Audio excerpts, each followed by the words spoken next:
was her nickname, but I don't know that anyone called her that outside of her family and her neighbors. Okay, so put your phone away. I mean, it's like, I don't know. So because if you had your phone. I know, that takes away from the It moment. sure does. Well, I'd like to get one too. And Colleen, just so you're aware, Lauren has enlisted me to do this talk in September, and I'm working on my bravery to wear this. I think it's wonderful. That's perfect. We do one more, so, but I didn't get you smart.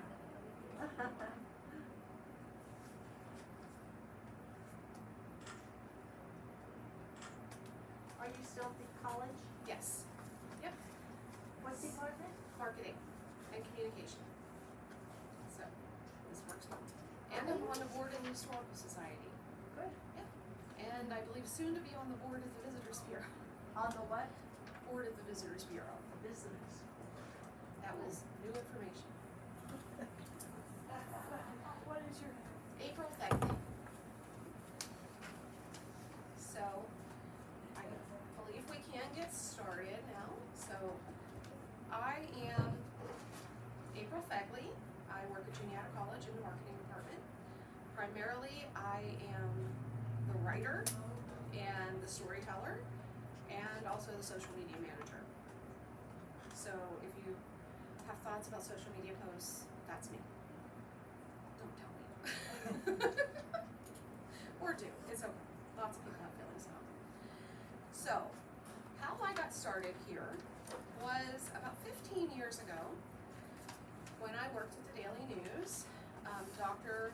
Bill Frazier came to my office as president of the Kiwanis Club, and he wanted a story to be done about the Anti-Dory Party in Huntington, which is an annual party for disadvantaged children held at Christmas, and he felt that people were losing awareness of this. And, you know, he gave me the baseline of it, and I thought, sure, I'll do this story about this party, and that's what the story will be about, this party.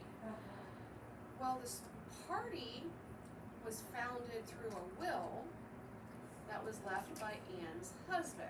And when I got the will, it was about 12 pages, single space typed, written as if it was his own work of literature. And in his will, there were these seeds telling me that there's something bigger here. He referred to her as a martyr who died for her country, as surely as the soldiers fighting World War I. Wait, what? So I started digging, and then I started digging some more. And I should be embarrassed to admit this, but I think this is a common occurrence that previous to this, when somebody mentioned a suffrage movement to me, my mental picture went to Winifred Banks from Mary Poppins. And maybe a footnote in a high school history book about Susan B. Anthony. And a vague notion that women were given the right to vote in 1919. Given. Yes. So that was the breadth of my knowledge. And through meeting Anne and learning her story, I learned they were given nothing but headaches and challenges and roadblocks. So, let's see if we'll, there we go. So, Wow. where this all started. The history of mankind is a history of repeated injuries and usurpations on the part of man toward women, having in direct object the establishment of an absolute tyranny over her. Does anyone know where that comes from? That is the preamble to the Declaration of Sentiments written by Elizabeth Cady Stanton that was delivered to 300 attendees at the Seneca Falls Convention in 1847. Now, the backstory to how this worked was Elizabeth Cady Stanton's husband was very active in the abolitionist movement. Elizabeth was as well, as much as she could be. She and her husband traveled to England for what we'll call at the time a global abolitionist summit, because England had abolished slavery before the United States. So American abolitionists were traveling to see what this looked like, and what worked and what didn't. Elizabeth was not permitted to attend any of the proceedings. There was a women's room that she could sit in and wait while the men discussed these important aspects. And you can imagine there were others in the women's room, and they had plenty to talk about. And plenty to gripe reasonably about. Could you imagine traveling across the Atlantic in the 1840s to attend this convention with your husband, only to get there and be told, oh no, honey. Oh, yeah. Your little brain couldn't possibly. I can only imagine the sail back across the Atlantic was a lot of fun for Elizabeth's husband. I hope it was. I really hope that she made it, that she had the time to share what she thought. Well, when she got back, oh, I'm sorry, I also should back up. Lucretia Mott was also in England, but as an unmarried woman, she traveled there to attend herself and was not allowed. So they had a lot in common. By 1846, Elizabeth, she's thinking of ideas. She's thinking what needs to go from here. She is networking. She is sending letters. Also, Elizabeth and her husband had a large family, so she's doing this with babies on her hip and toddlers pulling at her skirts, and she's still doing it. So the first women's rights convention in the United States was closely tied to that abolitionist movement. So a lot of the movers and shakers in the abolitionist movement got on board early with the women's rights movement. So that's why you see Lucretia Mott, Frederick Douglass were both prominent speakers at the women's convention. Can you imagine the reaction? Because Seneca Falls is not a large town. Now, Elizabeth Cady Stanton and her husband were fairly prominent citizens. Elizabeth was the daughter of some fairly prominent Massachusetts attorneys and politicians, so her name would have some recognition, but the newspaper reporting of this time ranged from alarm and whatever the male equivalent of pearl clutching is to those ladies, look at that, aren't they cute? So but the suffrage movement over the years hit some hiccups, as any movement does. So we have this high point in 1847 where women and men are getting behind the movement, and there's momentum, and it is aligned closely with the abolitionist movement because they believe that winning is a benefit for both. Well, the Civil War happened, and that decreased momentum because women are sending their sons and husbands off to war. The abolitionist movement is literally in some places going underground to get slaves north. So the focus from women getting the right to vote has taken a subtext to everything. And staunch abolitionists within the movement rejoiced when the ratification of the 13th Amendment ended slavery. And then the women's rights, the suffrage movement, became increasingly frustrated when the 14th Amendment didn't deliver women the right to vote.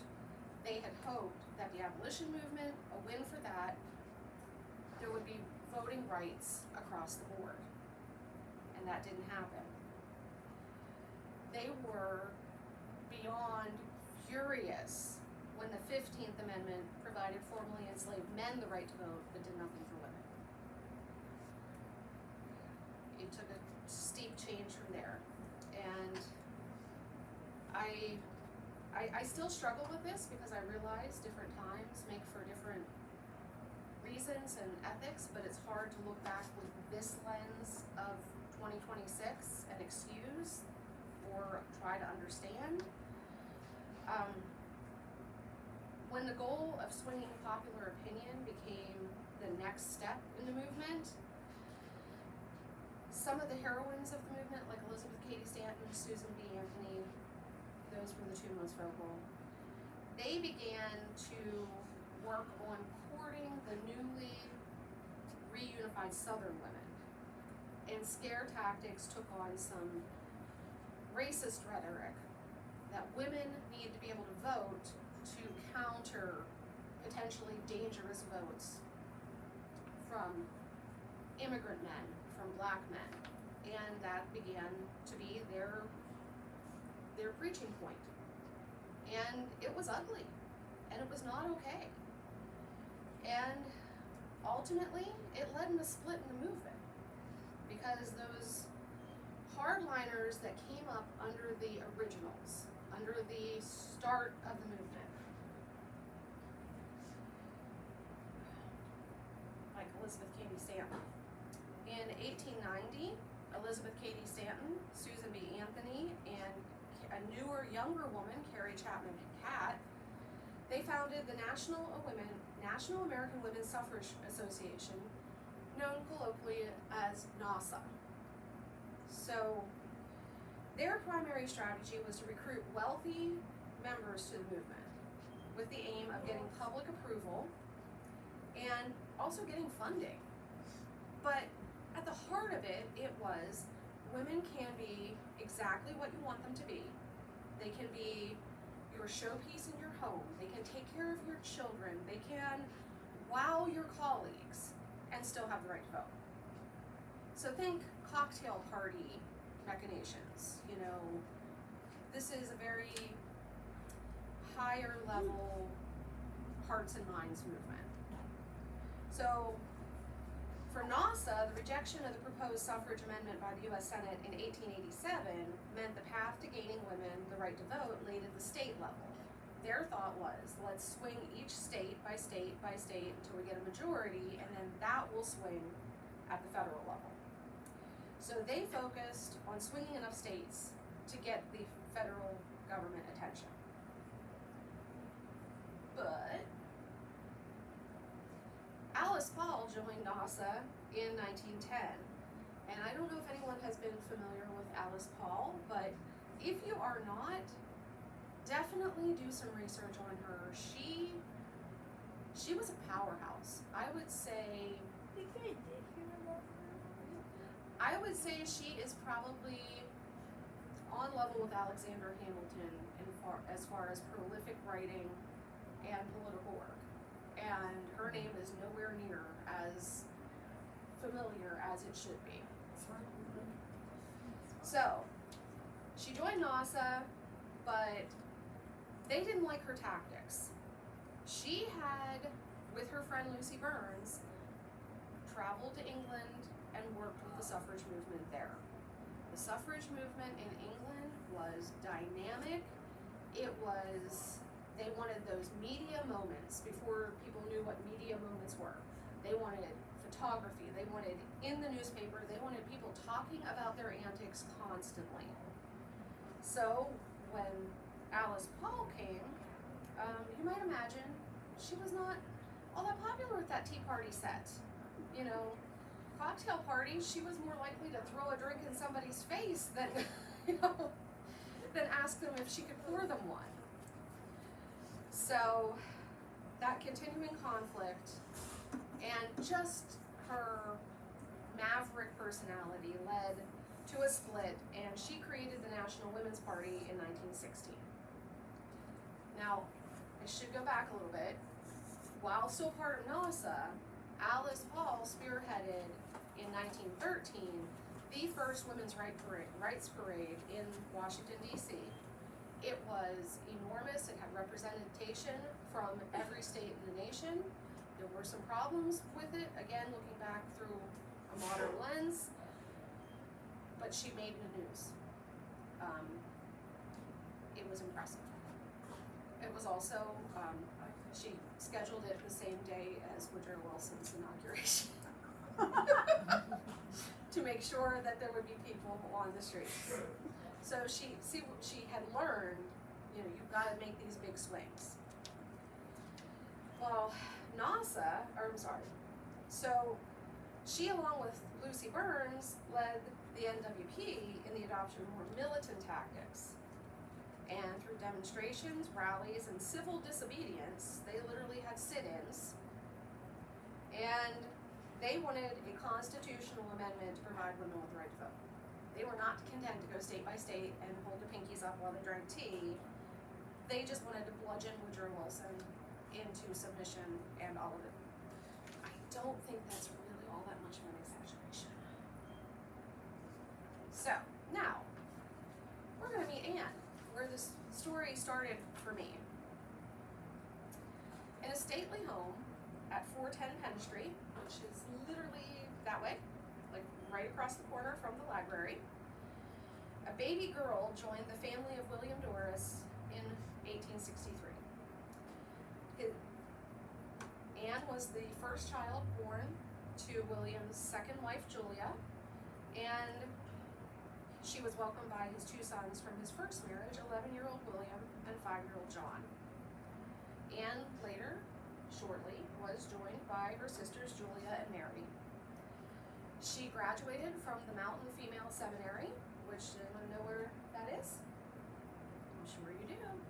It's now known as Greer School.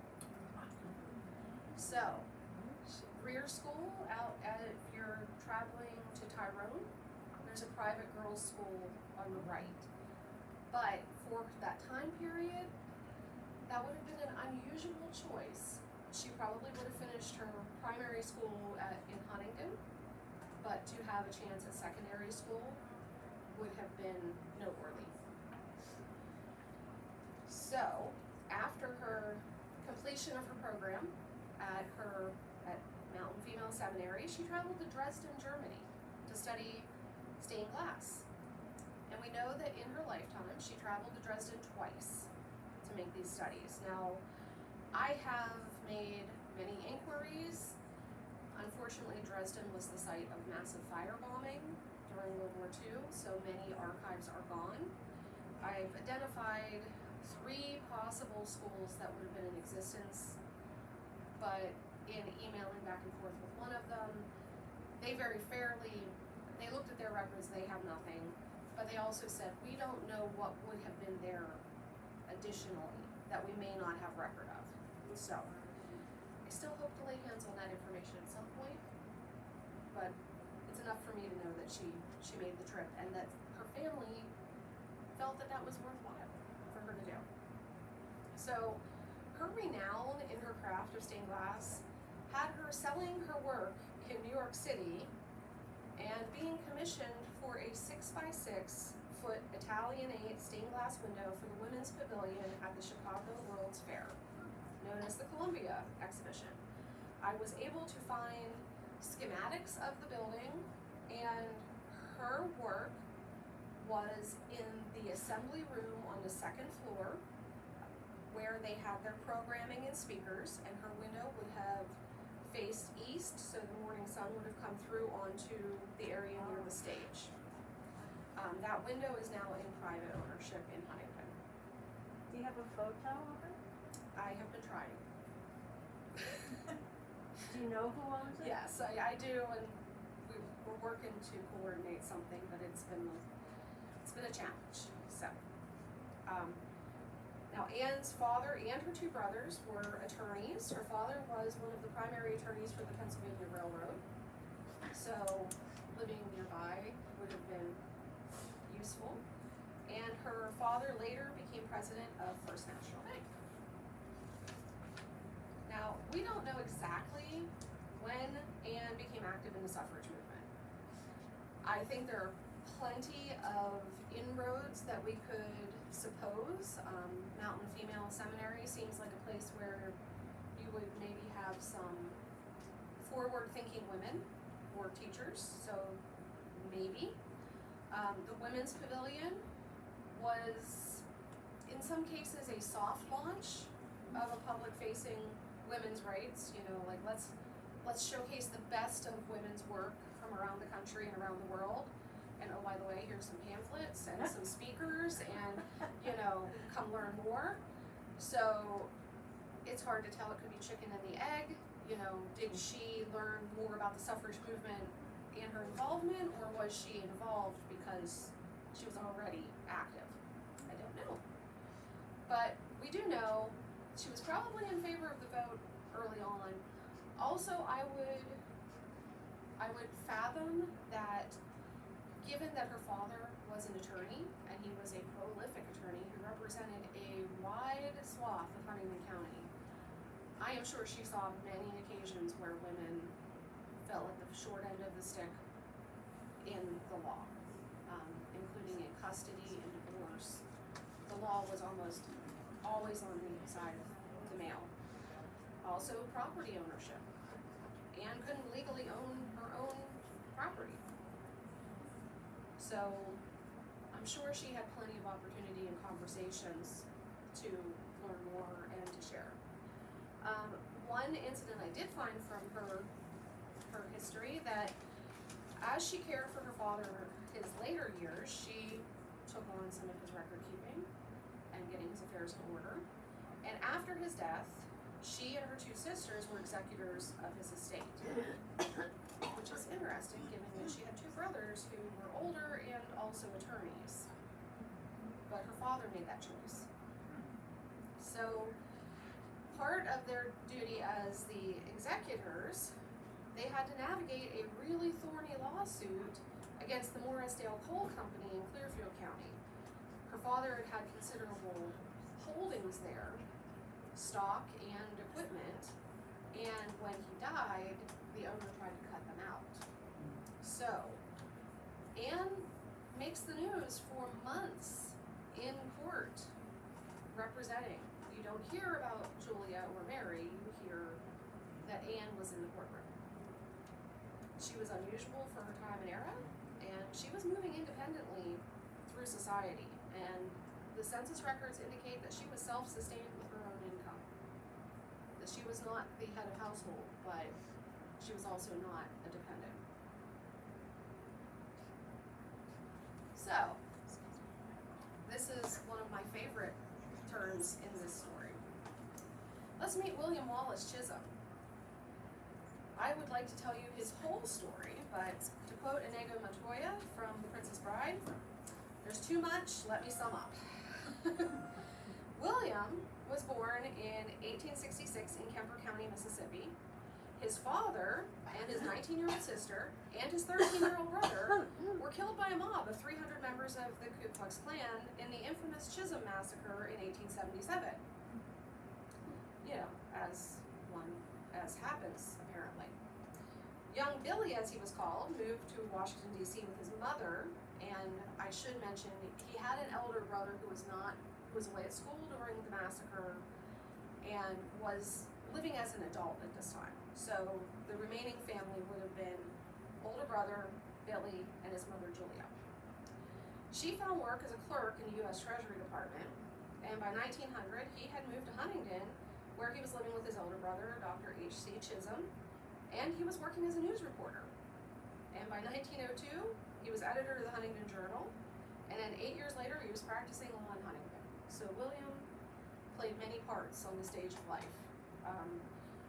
Just an anecdote, that little side quest here. His mother, Julia's survival of that massacre, she made her survival everybody's problem. Researching her was satisfying. Her husband had made a run for Senate, so they had connections in D.C. So them relocating to D.C. was not necessarily a coincidence. My guess is friends helped them get set up and start their lives over. And Julia was a prolific correspondent with local newspapers, wrote lots of editorials, wrote lots of what we would call letters to the editor. And she made her mission in life decrying home rule in Mississippi, because what had happened and what led to the massacre was essentially, after Reconstruction, federal government went, you guys take care of your mess.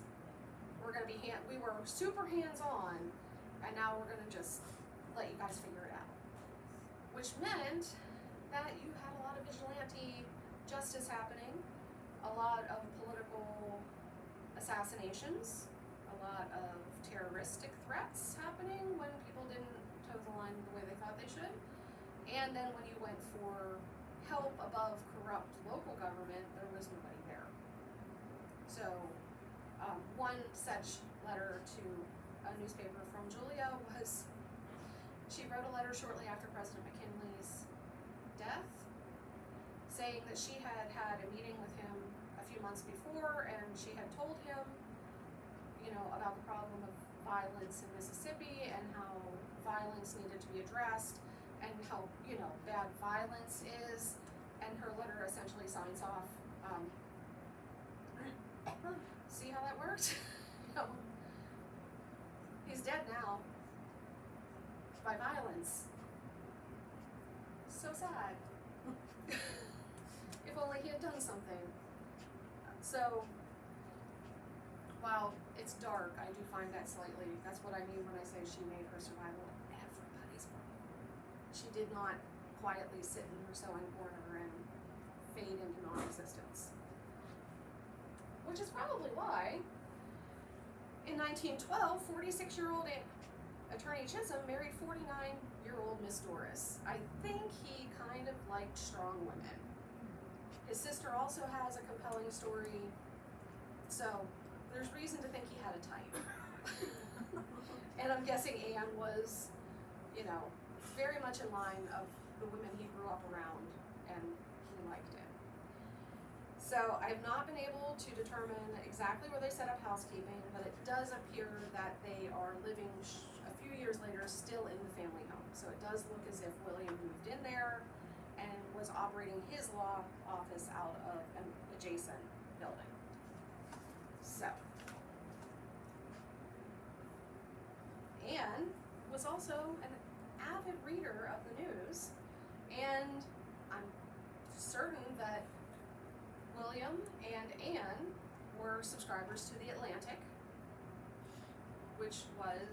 the Independent, which was a news magazine, and it printed a collection of news of the day and also thoughts of the editor and thoughts of other pundits. So, the editorial, 2 questions for unusual women, had a query for women of the thoughtful, scientifically minded sort. And the writer asked, is it true, as some of the lawyers and judges, as well as certain psychologists are saying, that a woman intuitively arraigns, tries, and judges an accused man, and above all, an accused woman? Does evidence really ever make any real impression on her mind after it's made up? Can the usual woman think about human relations on the big scale in terms of impersonal causation?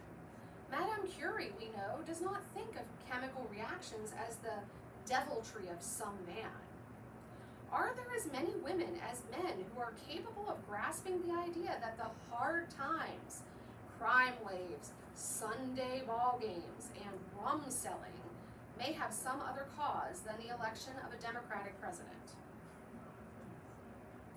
And Anne said, Billy dear, hand me my pen. So, I cannot overstate my excitement when I found this bit of history. That October 9th, 1915, which is about a week after that Independent article went public. So she did this quickly. And in addition of the St. Louis Star and Times featured a familiar name in its Everybody's column, an open forum for the people. Beneath the header, What Women Will Do, Anne told the world exactly what she thought about those questions posed in the Atlantic. In her own words, he will never have his questions answered by the woman he describes, for like the dodo and the mermaid, if they ever existed, they've long since become extinct. Every thoughtful, scientific woman believes in equal suffrage for men and women. Otherwise, she would not be thoughtful and scientific. If she is either thoughtful or scientific, she knows she should vote. The independent neglected to give any reason why a thoughtful and scientific woman or a stupid and ignorant woman should not vote equally with a thoughtful and scientific man or a stupid and ignorant man. We modern women, being neither sorceresses nor angels, are not attempting the dares of the antis to throw us. We cannot stop the war and go to war, solve the labor troubles, make the rich richer, the poor poorer, and reduce the price of living. No, we can't, and some of it we wouldn't want to. What we are asking is for the vote so that we may help the men work for better homes, better towns, better states, and a better country. And everyone ought to say, God bless you for wanting to help. The water's a bit cold, but come on in. It's pretty clear where she stood, and seeing her signature at the bottom of that that was a high point of my research. And I have had people question why St. Louis. I have no idea. But it identifies her as being from Huntington, Pennsylvania. There were no other Ann Doris Chisholms living in Huntington, Pennsylvania at the time, nor was there anyone with a similar name involved in the suffrage movement. So, it's her.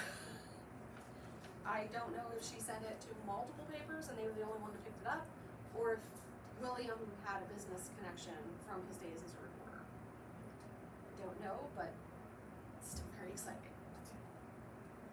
Also, I'm not able to include in here, she also used a tire ad mascot in her suffrage work locally, and the tire company was about to be bought out by Goodyear, and they sent her large life-size posters of the mascot and told her to work him for all he was worth.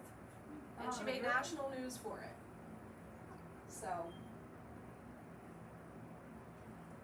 by the beginning of 1917, the National Women's Party, they were determined to get President Woodrow Wilson's attention and the eyes of the nation. In the background, they had been having regular meetings with the president and with the representatives, and it was constantly, oh, we've got other things we have to do.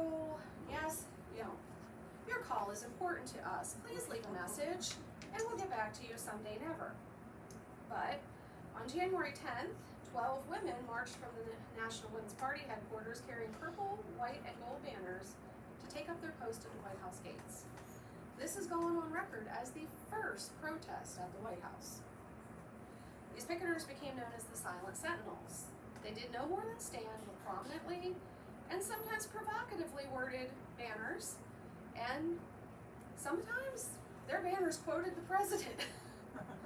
So, after a few months, after more than 1,000 women had braved the cold and the rain and the public ridicule and sometimes things being thrown at them,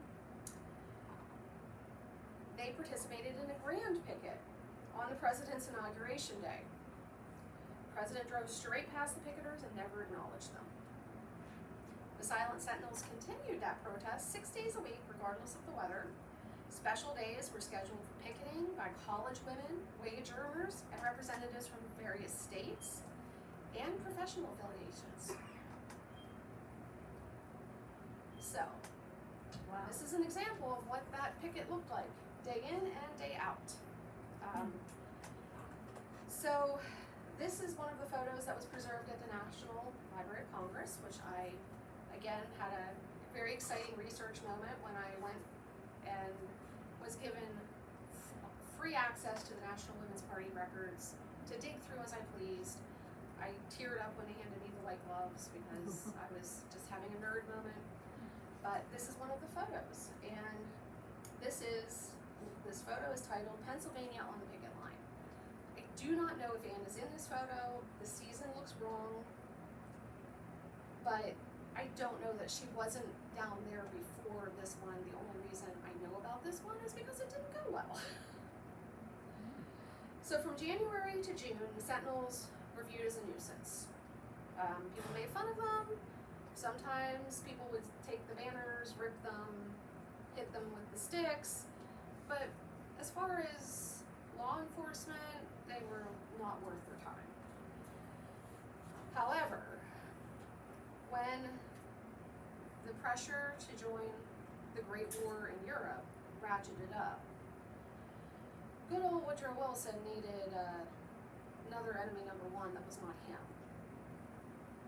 Because the war, there had been various calls to get involved, to not get involved, and he would not comment or make a strong stance either way. And people were frustrated with him. So, U.S. had avoided involvement in the war, but our allies across the world were saying, we need your help, send us troops. And people were beginning to think maybe the suffragists had a point. Maybe women should be allowed to vote and have a say in things. Why wasn't he answering the question? You know, if the answer is no, say no. Don't just not respond. And then the country entered World War I on April 6th, and protesting a wartime president was un-American. Which is surprising because what they were doing was very American. So, the first arrests of picketers took place on June 22nd. And the arrests continued every few days for months on end. And their crime was obstructing the flow of traffic.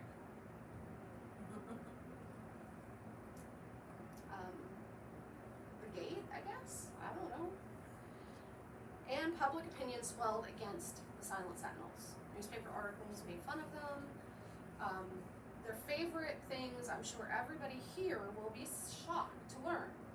They went after their looks, they went after their morals, and they went over their marital status. Those were the points of criticism that were used in the public eye. Of course these women want the right to vote. If they were prettier, they would be married and they'd be too busy to care about politics. That was the through line of the commentary. Well, and the attacks from the bystanders escalated. We're now seeing some injuries, especially when the Russian ambassador visited and the Russians were suffering from starvation, and Woodrow Wilson had made some commentary about the Russian people needed to have more rights in their government and more voice, and the government needed to listen to the people and let them self-govern.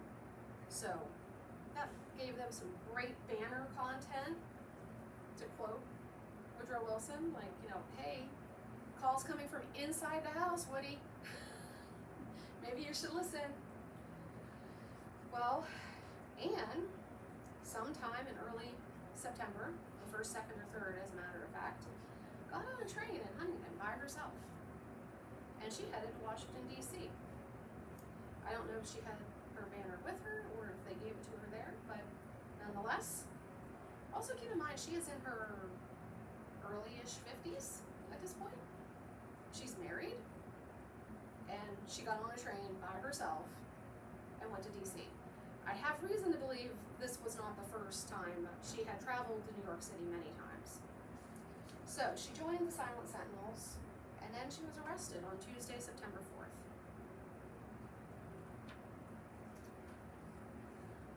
September 6th, in the newspaper, the news was covered.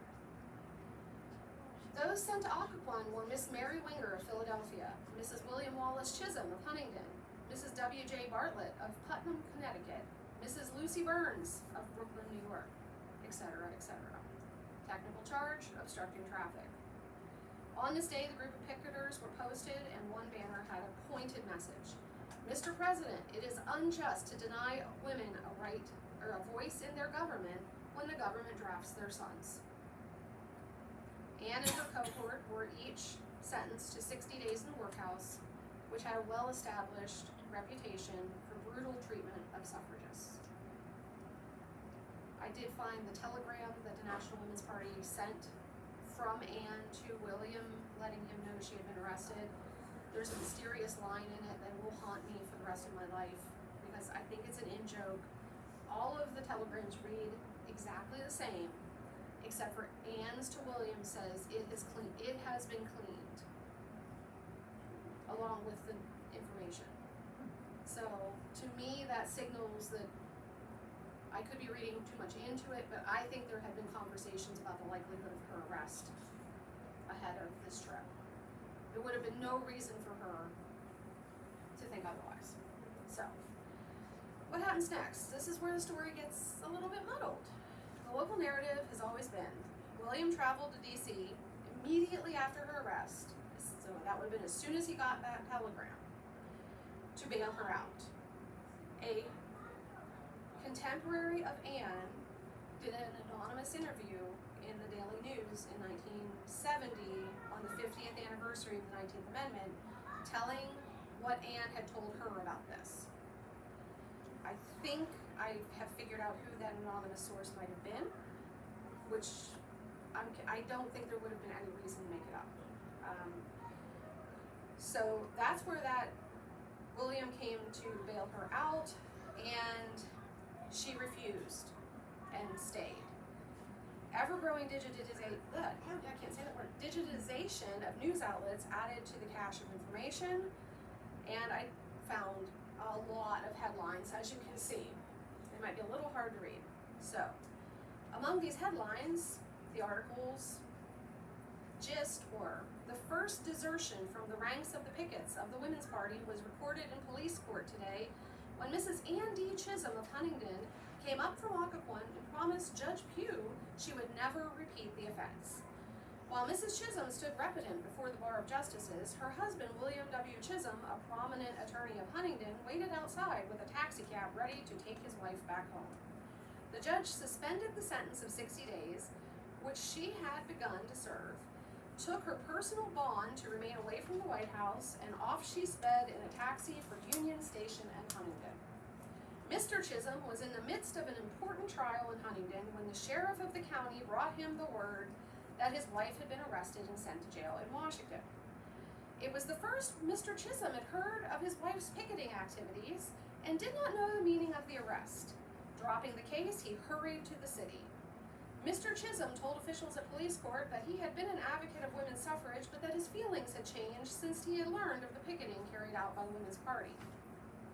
Mr. Chisholm is said to have called the headquarters of the party at Cameron House before leaving the city today, and to have expressed to Miss Alice Paul, executive head of the party, his disapproval of White House picketing.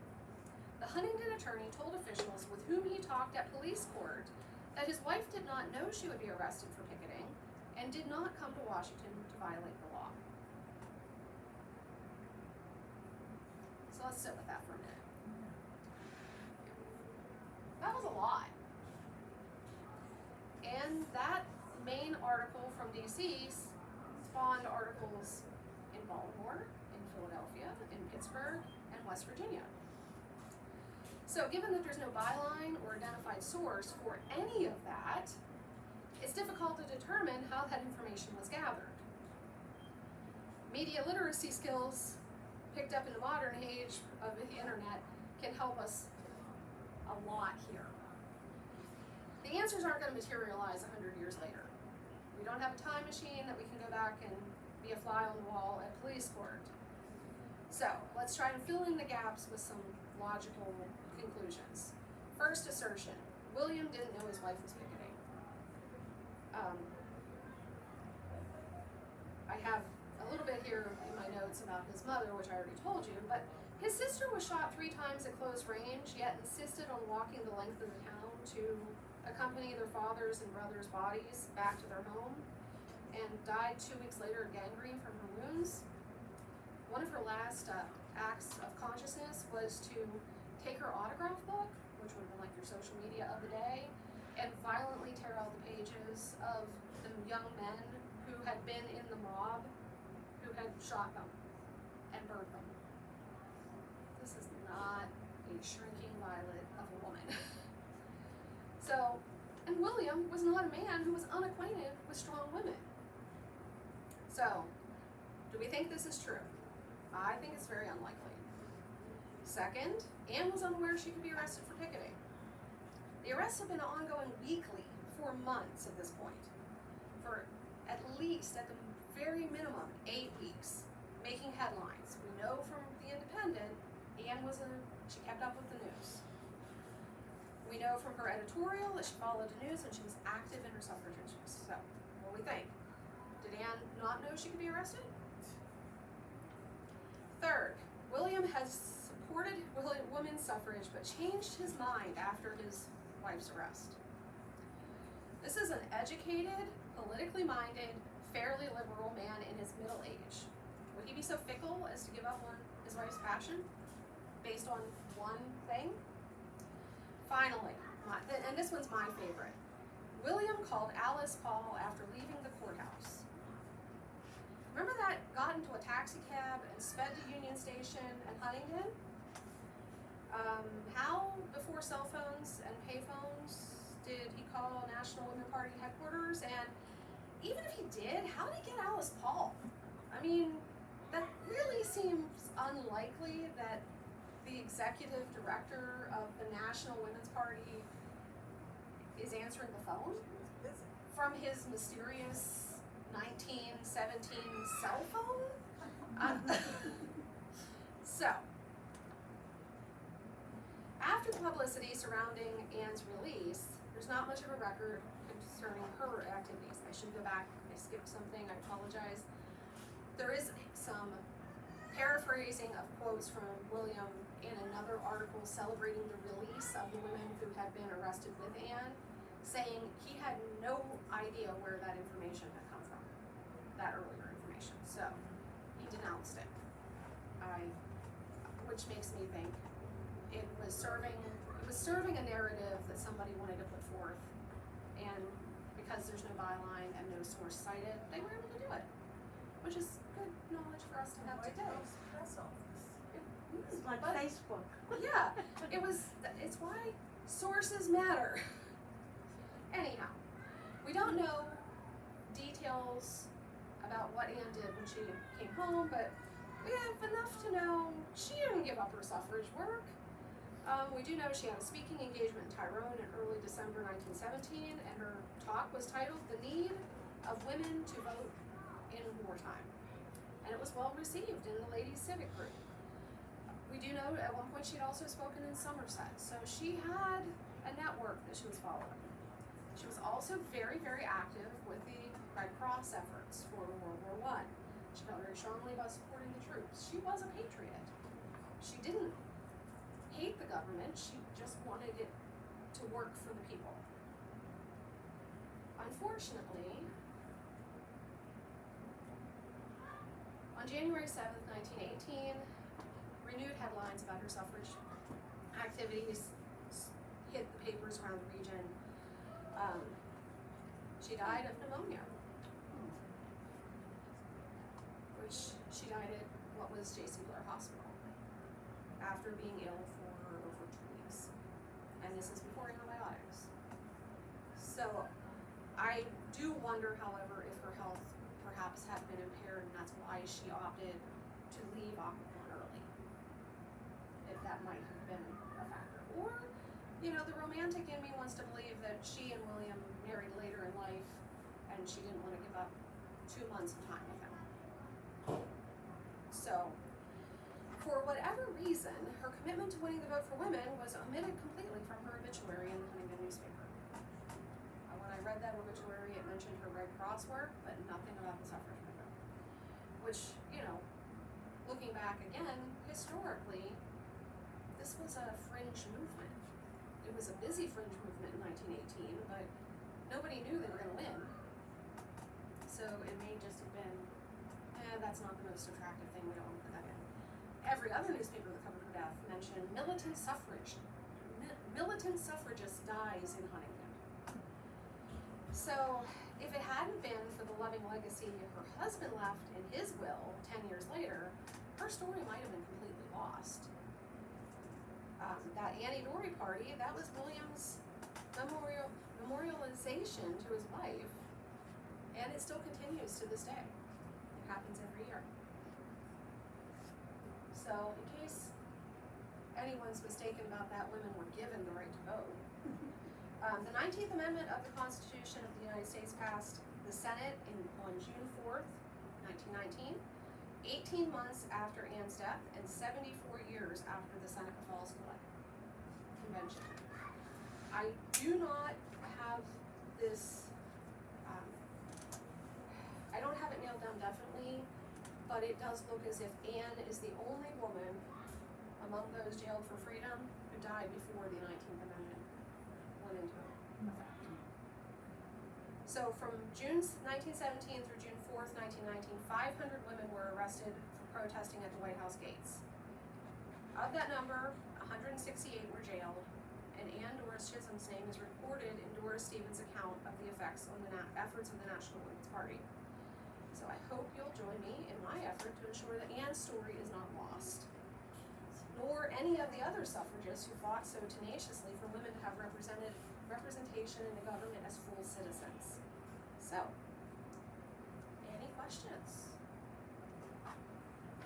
Well, some of the treatment in prisons, they were force fed. I saw a movie on television years ago, Yeah. and a rich woman was there among them, and she didn't want to be treated special, so she put her embroidered handkerchief down in the fire.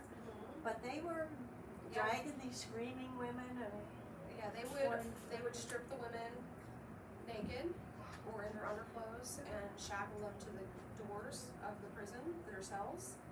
They would shove picture aquarium tubing, but softer, down their throats and pour a concoction of raw eggs and whatever disgusting things they wanted to throw in there. Alice Paul recalls in her memoir that she was bleeding from her nose and mouth after she had employed a hunger strike, and the tube feeding was their way of forcing. The Night of Terror in November 1917, Anne would have been there had she done her full sentence. The guards went into the sleeping quarters of the women and beat them with rubber hoses and threw ice cold water on them. And one of the inmates had a non-fatal heart attack from that. And Alice Paul's and Lucy Burns' letters from Occoquan became public, and that really did a lot to swing public opinion about the suffrage movement, because the atrocities were stacking up. And you know, you could make fun of the women looking nice and clean and standing in front of the White House with their banners, but when you start talking about humiliating women and abusing women, and then the public opinion started to sway a bit. Now I will say, there, at the Library of Congress, I did find what I call a, let's call this a early 1900s troll. I had no idea trolling was a thing, but someone had followed Anne's release and her news coverage and sent clippings of her news coverage along with his own thoughts penned in the margins to the National Women's Party. And they were, I bet her husband gave her hell when she got home, and that old hen will never be allowed to leave the house, and just all kinds of, and basically, you know, calling her a horse face, despite the fact there was no picture of her ever published. And also said he was never going to get married as long as this suffrage movement nonsense was continuing. And as I'm sitting in the reading room, I'm filling in the blanks. I'm like, I don't think your lack of being married is anything to do with the suffrage movement. But it just was, it was both confounding and reassuring to see that humans don't change. You know, he was essentially leaving his Facebook comments and needed to make sure somebody saw them. Did women that were arrested, did they commonly go on hunger strike right away, or was this like after they'd been there a That seemed to while? be a matter of choice. Okay. Anne and Lucy would have learned that tactic from the suffragists in England.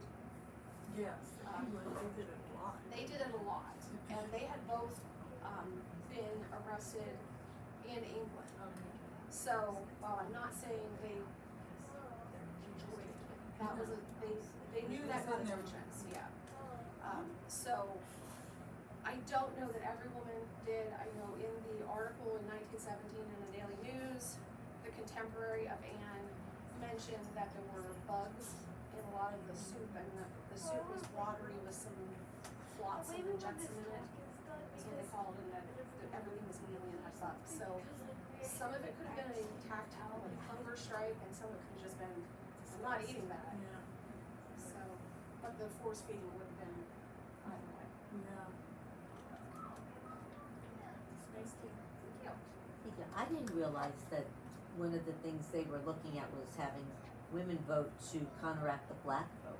Yes. I've never heard that before. It's Elizabeth Cady Stanton and Susan B. Anthony. There are some truly regrettable quotes that I don't know if they regret them, but they're scaremongering. They're saying, you know, oh, if you let this immigrant who doesn't even speak English vote, they could vote for anything. You know, or you know, you're telling a Southern woman that a formerly enslaved man can now vote. You know, that's good. How do you know that they're not going to vote against your interests? And it just, you look at these women who were lionesses of the abolitionist movement, and then in the 1870s, you're looking at excerpts from their speeches, and you're going, whoa, do you not see what you're doing? Like, do you not see the harm? But I honestly, I think they just became so focused on what they needed and what they wanted. I mean, even Frederick Douglass, in some of his writings and some of his correspondence with Elizabeth Cady Stanton, is like, you know, I respect you, but what are you doing? I can't support you in this. But I don't have other than I believe they just got so caught up in means to an end that, and also people were listening to them. So they just kept filling space, which I previously would have said I was, you know, that Elizabeth Cady Stanton would have been one of my favorite historical figures, and like, no, like, you know, Lucy Burns and Alice Paul were pretty true to their rhetoric the whole way, and there were some words, but for the most part, they didn't sacrifice anybody else's interests for theirs.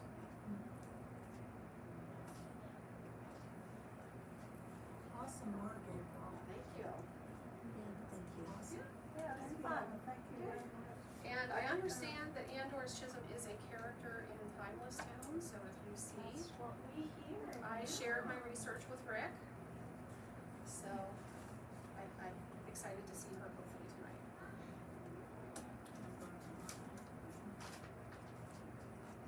Thank you all for coming. Thank you. Yeah.